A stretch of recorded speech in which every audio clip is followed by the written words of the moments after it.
In this video, I'm going to be showing you how you can upload a video to YouTube. Now, I've been on YouTube for over 4 years now, been uploading quite a bit, over 500 videos on my channel. I have to say, when it comes to uploading to YouTube, I know a thing or two. But let's start from square one. How do you upload a video? What are all the settings that you need to pay attention to? Some are more important than others. That's why I recommend watching this video all the way through. Make sure you don't skip anything, especially if you're starting out on YouTube. All right, let's dive in and see how to upload a video to YouTube. So I'm inside my creator studio, and where I'm going to go is up to the create button at the top right. Then I'm going to click on upload videos. Next, I'm going to click select files. You can also drag and drop your video right onto the screen here. All right, so for this video, I'm going to be uploading one of my episodes of my podcast. So this is a relatively long video. It's around 47 minutes long, and there's a lot of things I need to add to it when it comes to the uploading process. So I'm going to select it and then click open. Once it's selected, you'll be prompted on this screen. This is where you can change the title, the description, and all the different settings. From the top, you have the different tabs. Right now, we're going to start in the details tab. To the right, we'll get to monetization if you're a monetized creator, video elements, checks, and visibility a little bit later in this video. But let's first start with the title. Now, when you're creating YouTube videos, you should always think about the title thumbnail ahead of time. You shouldn't be trying to create it, I guess, when you go to export or upload your video. But a few things to keep in mind when you're thinking of titles for your video is it needs to be click-worthy, it needs to be searchable, and it should be really relevant to the video topic. Now, since this is an episode of my podcast, I already have the title set beforehand based on the conversation. So I'm going to type in my title here, which is going to be Everything About Wedding Videography Explained with Matt Reisinger. Matt Reisinger is my guest on the podcast episode. I usually always include the podcast guest name. And then the front part of this is the SEO or the search-worthy, clickable content, essentially. So you'll notice in this title specifically, it's Wedding Videography Explained. So that's a key SEO search term. So when people are searching for how to shoot weddings, how to get started in wedding videography, this will be relevant. And then everything about. So if you want to know everything about wedding videography, watch this episode, essentially. So that's the title section. We can scroll down and go to description. Now, when it comes to descriptions, I like to keep my descriptions organized. So you'll notice that I actually already have some pre-text here. And you can set this up inside your YouTube channel where it will automatically import pre-existing descriptions for your new uploads. And you can do this under your channel customization. So if we go into this other tab here, when you're inside your YouTube studio, you can go to your settings button at the bottom left and then go to upload defaults. And here you can choose what your upload defaults are. You can even add a title default as well as some other settings like tags and visibility options. But this is where I go to add in some default description text. Going back to our video upload here, you can see at the very top, I have a promoted affiliate or sponsor placement. Now, what you might not realize is that the first 2 lines of your description are visible in the fold of the YouTube video. This means that it's visible right underneath the video. This is the top piece of information. The most important link should go in here. So when it comes to my podcast episode, I promote the affiliate Riverside. That's what I use to record my podcast episode. So what I want to do is these first 2 lines inside my video description, I'm going to put in my affiliate link for Riverside. Now, this doesn't have to be an affiliate link or sponsored content. If you call out a certain thing inside your video, no matter what type of YouTube video it is, whatever the most relevant piece of information, you want it to be in the first 2 lines here, because this will be displayed right underneath your YouTube video. So in this case, I'm going to add in my Riverside link. I'm also going to copy in my coupon code as well in the 3rd line. So we have our most important link or our most important information in the top 2 to 3 lines here. Next, you can choose to add in more information, maybe a section about this video. So I already have some text that I'm going to copy and paste in here about the podcast episode. Basically explain what your video is about. That's always a good rule of thumb when creating and uploading YouTube videos. So for example, it's a brief summary of what is happening inside the podcast episode. You also want to keep in mind some SEO worthy phrases in here might make a difference. So, if there's phrases like, editing workflows or, tips for beginners when it comes to weddings, you want to keep in mind the searchability of the metadata that you're including in your titles and descriptions. Next, we come to chapters. Now, chapters are important, and it really depends how long your videos are and if they're relevant for the type of video that you're creating. If your video is about one topic and it's relatively shorter, maybe you don't need chapters. But for a podcast that's 47 minutes long, chapters are very helpful for your audience. So how I like to do chapters is back inside Premiere Pro, I'll add markers for my chapters. You can see that the green markers here are chapters. Now, for example, here at 1 minute and 43 seconds, Matt Risinger is on the show. So I have this marker here. This is what I want the chapter to be. So what I'm going to do is just copy this text, click OK. Then back inside YouTube, how you add a chapter to your videos, you can add them into the description box here, but you have to do it in a specific way. So if I want a chapter displayed underneath my videos at a certain time, what I have to do is add in the time code. And how it's displayed is in hours, minutes, seconds. And in this case, it's 1 minute, 43 seconds. So what I'm going to do is type in 1:43, and then this is important, you need a space. So hit space on your space bar, and then type in or paste the text that you want the chapter to be displayed for. So at 1 minute and 43 seconds, the chapter name will be displayed, Welcome Matt Risinger to the show. So that way, when people are trying to browse different sections of my podcast, they can see when he's entering into the podcast. If there's a certain topic, they can browse the chapters and go straight to a specific part of the podcast or the video. And it makes navigating your YouTube video a lot easier. Now I'm going to go ahead and add in the rest of my chapters here. All right, so I just finished adding my chapters. Also, if you want a chapter at the very start of your video, what you can do is just hit enter 0:00, and then you can add a chapter right at the start. All right, so if we continue on here, if we scroll down, you'll notice that I have an affiliate notice. And this is important. If you have links in your video description where you earn commissions or you make money from, you want to make sure that you add some type of notice inside your description box on YouTube that basically says that you may earn from qualifying purchases through the links in the video description. So having this is important in some way or another, and you can see you can have some fun with it, but just alerting your audience that you may earn from the commissions from the links are very important, just so that you're following the laws and regulations in your jurisdiction. All right, so we have affiliate links. I've added all these in here. These can all stay. I'm going to scroll down. There's just some more general information about me, and that's pretty much it. You can go up to 5,000 characters. So, I only use probably a little over half of the characters allotted here, but you don't have to go too crazy. You can make it as complicated or as simple as you want. Essentially, I don't encourage, word stuffing in here. Just add in the relevant information that you need in order to make sure the audience has what you need for your video. One other thing I forgot to add that I'm going to add in now is links underneath the About Video section. Say if they want to reach out to Matt, or if I bring up certain parts in my video, like download this, or referencing different sources that are outside of YouTube, it's important to add that in your video description as well. So I'm just going to add in a few more links here if people are interested in connecting with Matt, his website, his Instagram. All right, so that pretty much covers the description tab. Let's scroll down. So we have the thumbnail. Now there's 3 different options here. You can choose to upload one image. You can have AI auto generate one based on the video itself. So you'll find or try to find the best one, or you can also choose test and compare. Now I do recommend this if you're starting out, you're trying to,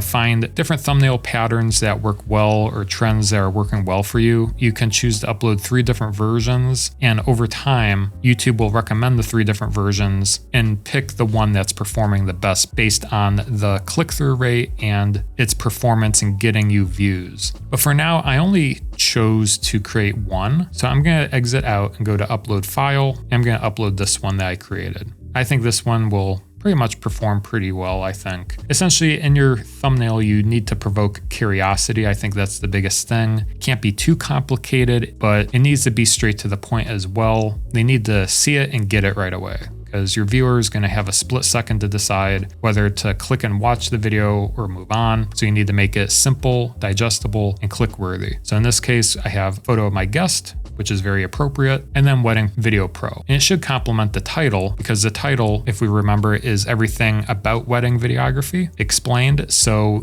this complements that well, because it's saying, hey, this is the Video Pro. So I'm going to go with this one.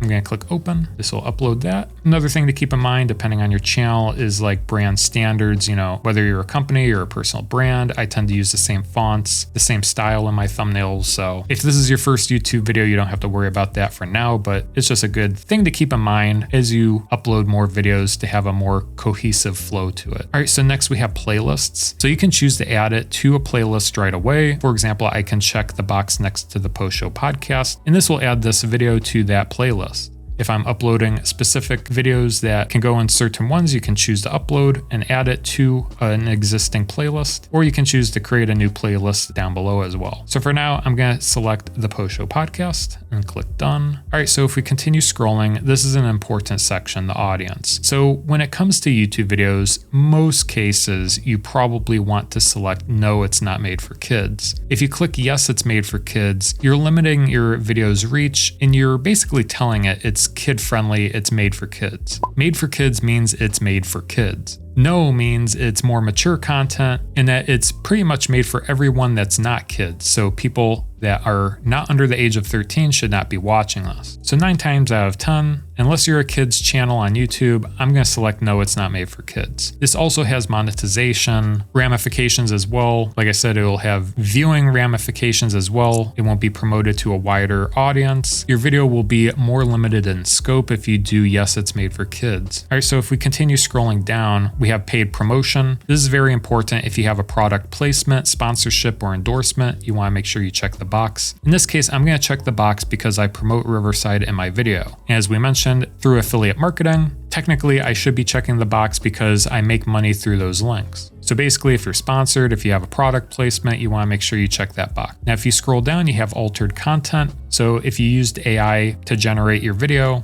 you definitely want to choose yes. But in this case, I'm going to select no for this. Next, you have automated chapters. So this will automatically create chapters. And since we just covered this, basically when you add chapters into your video description, this overrides any automatic chapters that YouTube may create. But for now, I'm going to leave that checked on. If we scroll down, we have featured places. I usually always keep this on. Same with automatic concepts. I honestly don't know what this is. This is pretty new. But for now, all these I leave on, and now we come down to tags. So tags are important. You can kind of think of these as the categories in which your video should belong into. So for example, it might be podcasts, or it might be video editing, videography, weddings. It's the topics of your video essentially that they can fall into. And they should be SEO friendly as well. So for example, I'm going to add in wedding videography, wedding videos, wedding videography, beginner videography tips, wedding video tips, wedding video pros, wedding filmmaking. I'll just add in some random ones of video editing, video production, weddings, wedding highlight videos, film weddings, wedding videography 101, wedding videography explained. And then typically I'll add in like, general tags such as podcast, maybe wedding podcast, video podcast, and then usually my name, the guest's name, the show's name. All right, so once you have all your tags, you don't necessarily need to use all 500 tags, but somewhere in between probably 300 to 500 is a good area to be in. Once you have your tags, you can scroll down. Next, we have language and caption certification. Right now, I'm going to choose my language. I'm going to choose English. Caption certification doesn't really involve my content per se, but if it does, you can select your option from here. Recording date and location. I usually don't fill this in, but if you want to, you can. I don't think it really makes a difference either way if you do or don't. It might make more sense if this is a destination video. For example, if you're filming vlogs where you're at a very specific location, or if you're a TV show and you want to add the date or something, you can get very specific. But in most cases, I don't usually add those in. Then we have license and distribution. For most videos, I usually stick with standard YouTube license. And then allow embedding. So if you don't want your video to be embedded on websites or different platforms, you can uncheck this, and this won't allow people to embed your videos. Now, typically I leave this checked on because I always want to get more traction on my videos. So if people use it, reference it, that's great. This allows my video to get embedded in emails, videos, and even since I do email marketing and sometimes I add videos to my website, allowing embedding is very helpful. And then also publish to subscriptions, feed, and notify subscribers. So usually you'll want to leave this on unless you don't want to notify your subscribers. You can check that off. But the only time I would not check this on in a very specific situation is, let's say if you have an old channel or you have a bunch of videos that you want to upload all at once, and maybe it's backlogged content. Maybe you're transferring videos from another channel to this channel and you don't want to bombard your subscribers or your subscription feed. You can turn that off and then upload, bulk upload essentially all your videos at once. That way, your viewers don't get frustrated. But that's, rare case situations, but most cases for new videos, I'll leave it on. And then we have shorts remixing. So typically I usually allow video and audio to be remixed. This allows others to create shorts using your content from this video. So unless you don't want people not doing that, you can click don't allow remixing. But for the most part, I just leave that on. And then we come down to category. So I'm in the education niche, but you can choose other niches if you're in music, people's and blogs, entertainment, film. But for the most part, I'm an education channel. I try to, create how-to videos and different things. Now, typically I don't fill all of this in. I just leave the broad education category selected. But if you wanted to get more specific, you can click the drop down and go to like maybe how-to, if you're a how-to channel, or if this is a lecture, depending on the type of education piece. You can get very specific in the academic system and level, and this is for, middle school, 9th grade, 8th grade. But for now, we're going to skip all of that and go down to comments and ratings. So you can turn off comments in your videos if you don't want, people commenting, and turn it off. And then if you do leave it on, you have moderation. So I usually set it at basic, and that does a pretty good job fielding all the really nasty comments. It won't display the really bad comments, but it'll keep displaying, comments that are more even keeled, I guess is a good way to describe them, where they have a valid point, but they're not completely, obliterating you in the comments section. So usually I have basic, but if you need it more strict, you can do strict or hold all, and you can manually approve them. So it really depends. For now, I'll leave it on basic. And then you can choose to sort by, so you can do top or newest. Top is just like the most popular comment. If it has a lot of likes, it'll go to the top. If it's newest, it'll just display the newest, not based on its ranking. So I usually just leave it on top. That way, if someone posts something really relevant and it gets a lot of likes, it'll land to the top. As a creator, you can also choose to pin a comment. I won't go over that, but you basically can right click on a comment and choose to pin it to a video. But those are some comment fielding options that you have. You can also choose to show how many viewers like this video. So this will display how many likes your video gets on your video. So if you want to hide that number, you can uncheck that. There's some strategy in this. If you don't want to show how many people liked it, you can hide it. It's just a sneaky thing that you can choose to display or not display. In most cases, I leave it on. I don't really care. And then add a fundraiser. I'm not sure if this is if you're not monetized, essentially. I know giving is a thing. When you become a monetized creator, you can add a fundraiser, but you can choose to add a fundraiser if you're looking to raise money for a cause. All right, so that's the end of the details tab. So that's all the information there. We're going to click next to go to the next tab. As you can see, we're under monetization now. Now, to become a monetized creator on YouTube, you need 500 subscribers and 3,000 hours of watch time within the last calendar year. And then once you get to that point, you can apply to become part of the YouTube Partner Program. And then once you're applied and admitted, you get this option where you can then monetize your videos. So if this doesn't apply to you, you can skip forward in this video. But for now, I'm going to show you how you can add ad slots in your videos. So firstly, here under monetization, you can choose whether you want your video to be monetized or not. So under the drop down, you can choose on or off. There are channels out there where, if you don't want ads being ran on your videos, you want your audience to experience a clean experience where they're not dramatically interrupted in the middle of a video, you can choose to have them off. But if you're looking to make money from YouTube, you can change it to on and click done. Now, if your video is longer than 8 minutes long, you can add what are called mid-roll ads. So these are the ads displayed in the middle of a video. Now, by default, YouTube will sometimes automatically insert ads, but if you want to add ads specifically in your video, you can click on Manage Ad Slots. And from here, you can click on Automatic Ad Slots and it'll just automatically add them. Or you can choose to add a custom ad slot. So if you want to, get crazy and add ads and at very specific points in time, you can click on insert ad slot. You can see the preview here, and then you can add in the time code based on minutes, seconds, and frames. So you can get right down to the frame that you're looking to add an ad to your video. Now, the reason why you would want to do this specifically is, let's say if you have a break in your video. So when you upload and actually edit your video, you actually intentionally pause sometimes. Sometimes I do this in my videos where I pause just for like a second or two, just to give a little breathing room for that mid-roll ad to play. Sometimes I'll do that and then purposely add an ad slot. Or sometimes if there's a cliffhanger in a video where, you know, I'm about to say something and I want ad roll to run like right now, and then it'll run, and then it'll go to the next thing. That's great for cliffhangers if you want to, you know, entice your audience and keep them watching. They're going to watch the ad and go back to the video because they need to know more information later in that video. You can strategically place your ads like that.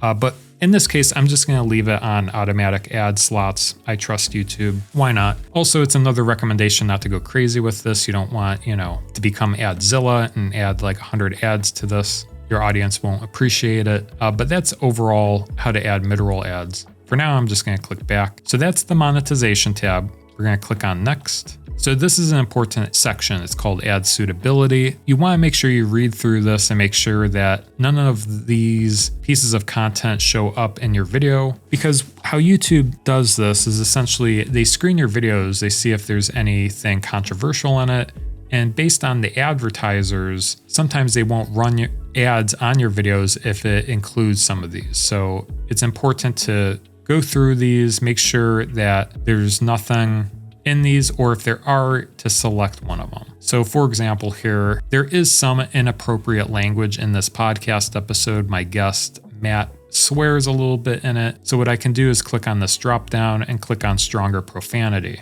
And you'll notice that the ads will be limited here. Now, let's say if you bleep it out and it's not actually audible in your video, then you don't have to worry about it. You can probably submit the rating. If you go all the way down and click on none of the above, basically, and then your ads are safe essentially, and all ads will be displayed on your videos. But in this case, I'm going to choose strong profanity, since he does say like the F word and the S word and, you know, a few times in it, and I didn't actually censor it in my video, so I'm going to leave that selected and then click submit rating. All right, so once it's submitted, we can go over to the next section. So if we click next, this is where you can add video elements such as music licenses. So, you know, if you use a music from Creator Music, you can click add, but I haven't, so we'll just go back or click cancel.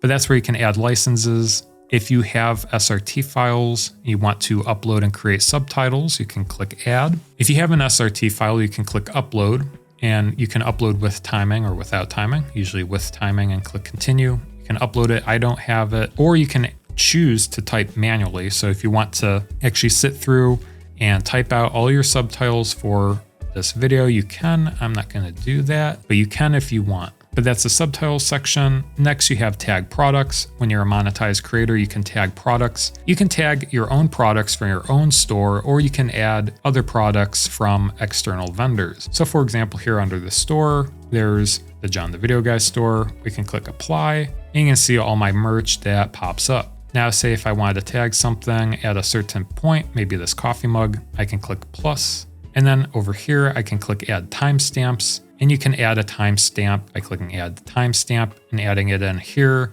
Let's say if I, for some reason I had my coffee mug out and I wanted to promote it at a certain time, it'll basically display at the bottom left-hand corner of your YouTube video. That's how this is displayed, kind of as like a little card element. And people are probably going to be more likely to click on it when they see it in the video, when it's referenced, and it'll basically promote that product at that time. But I didn't really promote this item, so I'm not going to do that. Click cancel. But that's how you can add your products, and that's the product section. But for now, I'm going to click cancel. All right, so next we have add end screen. Now you have two different options. You can add it manually, or you can import from video. For now, I'm going to click import from video. Since this is my podcast, I have a previous episode of my podcast. So I'm just going to import the same end screen from one of my previous videos. And you'll see here that we have it already preloaded. Basically, it goes to these different elements here. So how you can see this, and even if you're creating it manually here, you have these different layers or elements per se. and you can arrange them on screen. So here, if I click play at the end, they basically pop up. This is kind of like 3 layers here. You can choose to arrange them depending when you want them to pop up on screen at the different time code.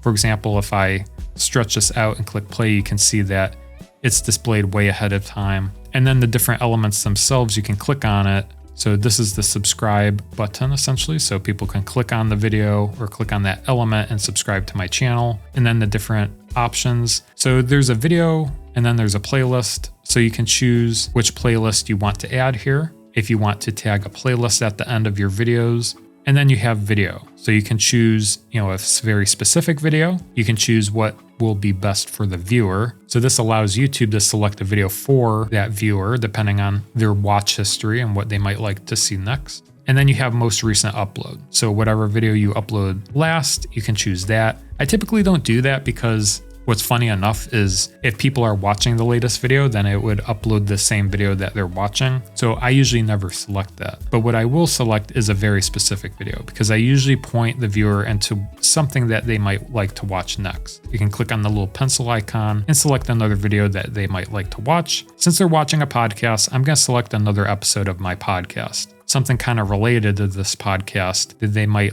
enjoy watching next. So once you select this, you'll also notice that you can add other elements from the top left. So if you click the plus, you can even add a link as well. So if you want people to actually go somewhere, you can add a link. You can add another channel as well. And those are the different options there. But for now, I'm going to click save. And now we've added our end screen. You can see the little check mark there. That means we've added one. And then lastly, we have add cards. So these are the little cards that are displayed throughout videos at the top right section. If we click add, you can add a video, playlist, channel, or link. Typically, I add videos, so if I'm referencing one video at a very specific time, I can click add, select my video. So let's say if I want to add this video, then you can add in your time code here. It'll add it at the top right of the video, essentially. But that's how you can add a card to your YouTube video. You would just click save once you add in the time code.